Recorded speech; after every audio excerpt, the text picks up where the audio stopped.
Insolent Britain now! It looks as if things are coming to a head over the climate. It's been the warmest year ever recorded, with heat waves, deadly wildfires and floods.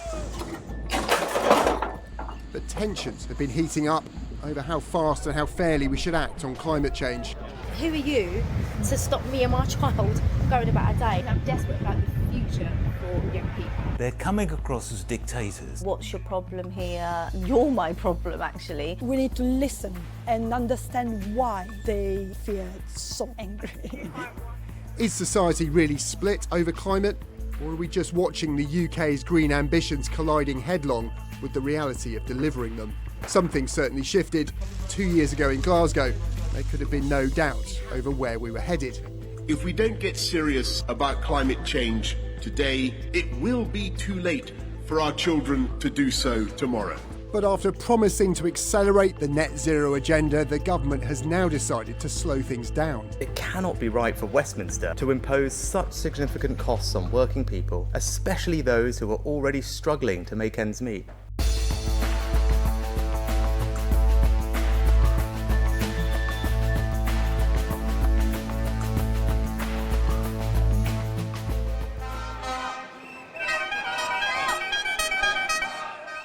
What prompted the change of heart?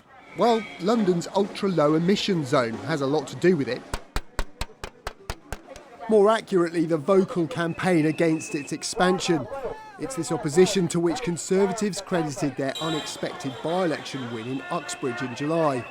What we're actually talking about is limits, restrictions, taxes and surveillance. This needs to be eased in, it needs to be more gentle and it needs to be thought about better. ULEZ is a clean air policy, using thousands of number plate recognition cameras to charge the most polluting vehicles, typically older ones, on the capital's roads. Charges are never popular,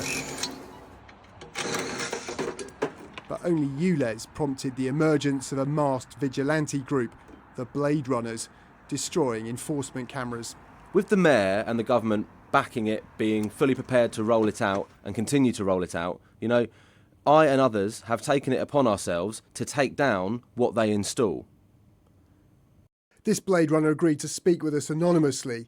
This is not his real voice. We will not stop until they stop. According to police, almost 1,000 ULEZ cameras have been vandalised or destroyed, some 200 disappearing completely. Thanks to this video, we know what happened to 3 of them at a cost of several £1,000s each. This is millions of pounds worth of taxpayer money. And a lot of people do support, the idea of cleaner air and less congestion. We are removing what the taxpayer didn't want brought in the first place.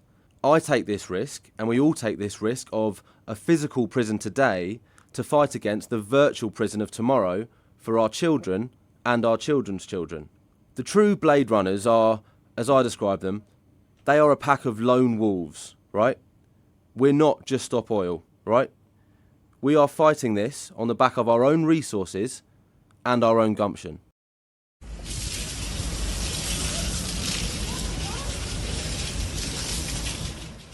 Lone wolves or mindless vandals, they're certainly no less popular than Just Stop Oil.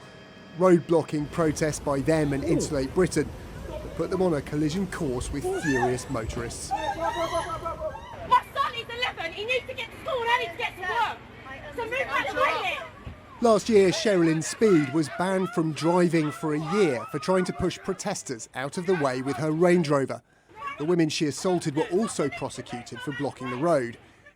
Now, Sherilyn and Lou Lancaster, one of the protesters, have agreed to meet for the first time since the incident and maybe clear the air.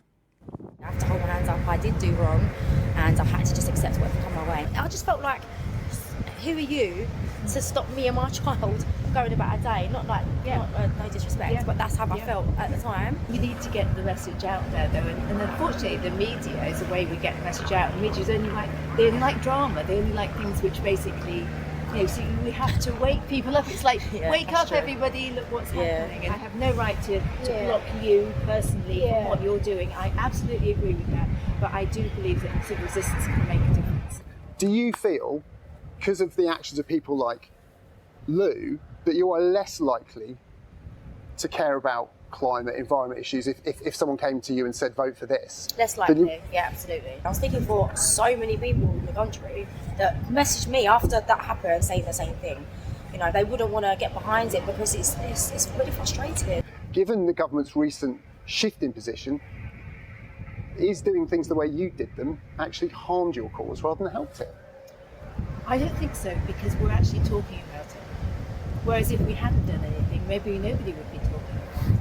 I think maybe why not just run for Parliament and we vote for you? Like, I don't know, like try and do something, you know, get the public behind you so that we can support you more. Having talked it over, neither has changed their views. But Lou and Sherilyn may at least understand each other a bit better now. Okay. Yeah. Oh, you look really tearful. What's the matter? I think it's the wind. Oh, okay. But no, it's quite emotional. Yeah. Oh, so. Road blocking protests are designed to be unpopular to try and force more climate action from government. But even net zero policies that have broad support risk becoming less so as they're rolled out more widely.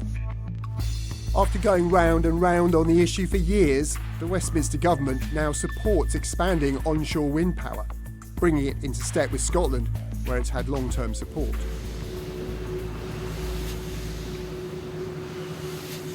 We've been here about 20 years, and the first I knew about the wind farm was actually coming back from work one day and thinking, why has somebody put a water tower up in the middle of nowhere? That was the first I knew about Whiteley Wind Farm. It sounds like an aircraft that doesn't land.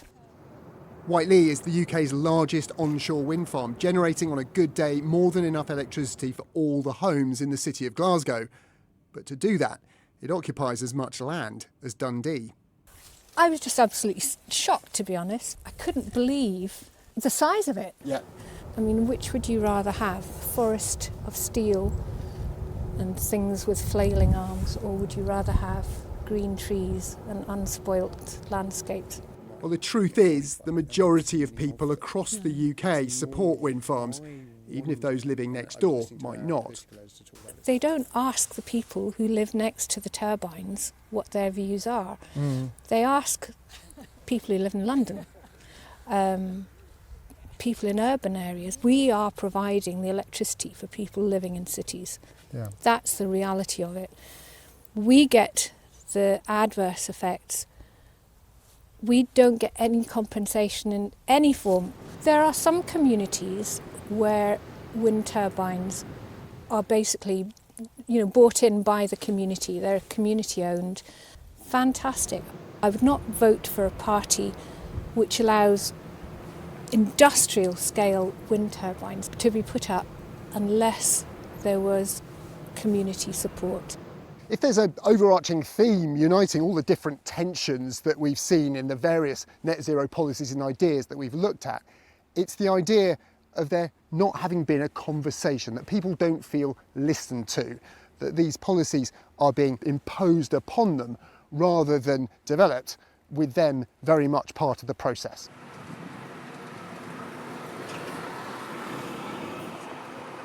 And there's perhaps no better example of that than the issue of low traffic neighbourhoods in towns like Oxford.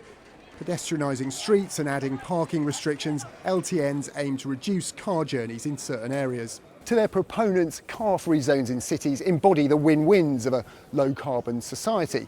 Active travel is a healthier way to get around, the air is cleaner, there's no congestion, so it's the kind of place that people want to hang out, spend their time and their money. But their opponents argue car-free zones just push the traffic and its pollution onto main roads like this, throttling businesses on busy high streets, often in poorer areas, and making local air quality even worse. Clinton Pugh, who owns and runs restaurants on the Cowley Road, said the council failed to listen to the warnings from local businesses before restricting car journeys around them. Society is being split. And this is the problem. If you don't get people on board and embracing what you want to do, how do you expect it to end up getting the result you want? It's not going to get there. You can't suddenly decide it's okay, Mr. Pugh, your businesses can now all be destroyed. We're not going to give you any compensation for this. Would an anti-car policy be okay with you if there was an alternative way of people getting here? Of course, if people could get here, if we could all get around. Why haven't they introduced electric trams going in and out, back and forth?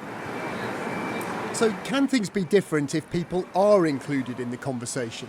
For some, another green policy in Oxfordshire also sparked outrage. The school's street scheme to prevent parents from dropping kids off by car at 4 primary schools. Single mum Samita Atkins was having none of it. What their plan was for parents who did need to drive, find kind of parking, about 10 minutes walk to the school and go back to your car. That was never going to work for me. I don't have 10 minutes. So at that time, I did have these people trying to talk to me, what's your problem here? You're my problem, actually. I didn't want to hear what they had to say, actually. I was really annoyed with them, angry, actually. I just want to get in my car and take my kids to school, go to work. It was irrelevant to me. I'm a driver, you know. So back then, my attitude was very different.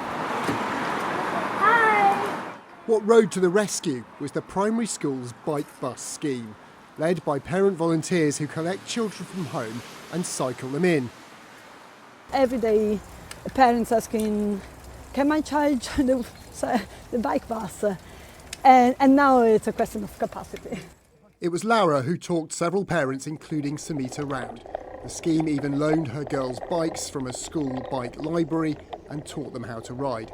I think offering support made the parents feeling, okay, I've been heard actually, so someone is helping me. And everybody agrees about clean air, safety, kids on bike, having fun. Just take it wide before you turn left. A cycle to school scheme in Oxford isn't applicable to every town. It isn't a model for the enormous policy challenges of getting to net zero required by UK law and global scientific consensus. But perhaps it highlights some basic truths. How can we bring a constructive attitude rather than a confrontational one? We need to kind of sit at the same table and listen. Ambitious green targets will only be met by policies that accommodate the needs of those impacted the most.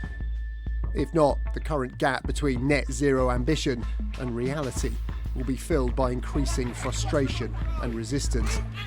Tom Clarke, Sky News.